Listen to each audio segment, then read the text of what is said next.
ہم red jurisdiction کے وہ گراؤنڈ ڈسکس کر رہے ہیں جن گراؤنڈ پر وہ پٹیشن مینٹینیبل نہیں ہوتا ہے۔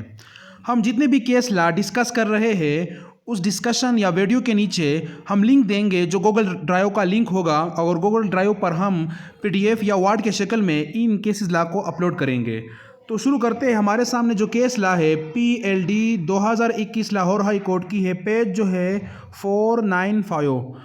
اس میں یہ بتایا گیا ہے، جو پیرا A ہے، کہ جو پٹیشنر ہے انہوں نے فائل کیا تھا ہائی کورٹ میں انکوریکٹ سرٹیفکیٹ، اور یہ ظاہر نہیں کیا تھا کہ اسی میٹر پر انہوں نے پہلے ہی ایک پٹیشن کو دائر کیا تھا اور وہ ڈسمس ہو گیا وڈرا ہونے کی وجہ سے، کہ انہوں نے اس کو وڈرا کر دیا پھر ڈسمس کر دیا گیا، کیونکہ جو چیز بھی وڈرا کیا جاتا ہے اسے ڈسمس کر دیا جاتا ہے۔ تو عموماً اس کو کہتے ہیں ڈسمسڈ ایز وڈران، اور اس طرح عموماً ہی کہتے ہیں ڈسمسڈ ایز وڈران۔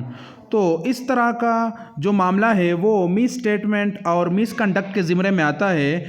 یہ مس کنڈکٹ جب ہو گیا تو بار کونسل کو بھی ڈائریکشن دیے گئے کہ اس بندے کے خلاف پروسیڈنگ شروع کی جائے یا ایکشن لیا جائے، کیونکہ جو پٹیشن دائر کیا گیا ہے یا اپیل ہے یا اپلیکیشن ہے اس کونسل کے سگنیچر سے ہوا ہے اور وہی کچھ انہوں نے لکھا ہے، تو حقیقت کو چھپانا جو ہے وہ ایک جرم ہے، فراڈ کے زمرے میں آتا ہے۔ اور ہائی کورٹ نے بھی ڈائریکشن دیے آفس کو کہ کاؤنٹر چیک کیا جائے اور دیٹ دا سرٹیفکیٹ کمنسوریٹڈ، یعنی میجر کیا جائے، معلوم کیا جائے کہ جو انہوں نے پہلے دائر کیا تھا وہی ہے اور اس کے سائن ہے اور وہی سرٹیفکیٹ ہے، اور ساری جو انکوائری ہے وہ کی جائے۔ اور اس کے بعد یہ کر دیا گیا کہ جو کانسٹیٹیوشنل پٹیشن تھا اس کو ڈسمس کر دیا۔ اب کیوں ڈسمس کر دیا؟ وجہ یہ ہے that if the petition was second as per certificate file of the earlier matter be appended with fresh petition, and if earlier matter was pending the fresh petition be fixed before the court where earlier matter was pending the constitutional petition was dismissed۔ کیونکہ ایک مسئلہ پہلے سے ہی التوا میں ہے تو دوسرا اسی مسئلے پر کیس تو پھر نہیں دائر کیا جا سکتا ہے، اور وہی معاملہ پر پھر کارروائی نہیں کی جا سکتی ہے، یعنی ایک مسئلے پر دو مقدمے نہیں چل سکتے۔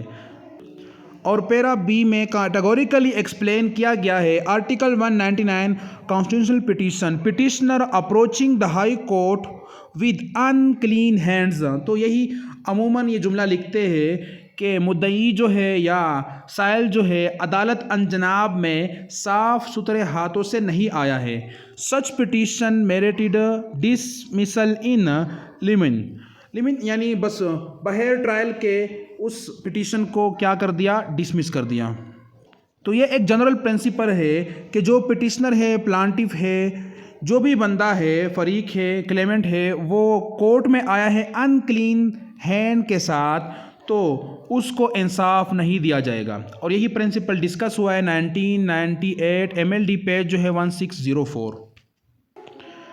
ہمارے سامنے اسی مسئلے پر، اسی گراؤنڈ پر کہ انکلین ہینڈ پر یہی پریسیڈنٹ کیس لا ہے PLD 2012 لاہور ہائی کورٹ کی پیج جو ہے 52۔ اس میں بتایا گیا ہے پیرا B میں constitutional petition scope contractual obligation unclean hands of petitioner effect petitioners having failed to perform their obligations within the stipulated یعنی bound period had no right to seek any remedy before the high court with unclean hands۔ تو یہی principal discuss کیا گیا ہے PLD 2009 page جو ہے 28 supreme court of Pakistan کی judgment ہے، اور 2007 SCMR پیج جو ہے 1318۔ یہاں پر یہ معلوم ہو گیا کہ انکلین گراؤنڈز پر، یعنی اس طرح مسٹیک ہوئی ہو، غلطی ہوئی ہو کہ وہ قابل معافی نہ ہو، تو اس بنیاد پر آپ کا کیس جو ہے وہ ڈسمس کیا جائے گا، اس پر پروسیڈنگ نہیں ہوگی، کیونکہ آپ عدالت انجناب میں صاف ستھرے ہاتھوں سے نہیں آئے ہو۔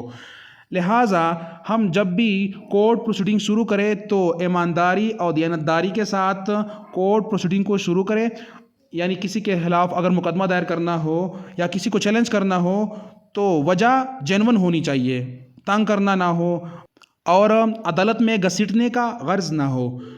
تو یہاں پر انکلین ہینڈ کا ریزن یہ ہے کہ انہوں نے خود ہی جو بانڈ یا کنڈیشن تھا اس کے پیریڈ میں وہ ابلیگیشن اپنے فرض کو پورا نہیں کیا تو وہ کس طرح انصاف مانگ رہا ہے، اس کو ریلیف نہیں ملے گا۔ اور پریویس کیس میں ہم نے یہ ڈسکس کیا کہ وہ اس لیے انکلین ہینڈ نہیں ہوا کہ انہوں نے کورٹ کو سچ نہیں بتایا، حقیقت کو چھپایا۔ تو کورٹ آپ پر کس طرح یقین کرے گی جب آپ سچ کو چھپاؤ گے؟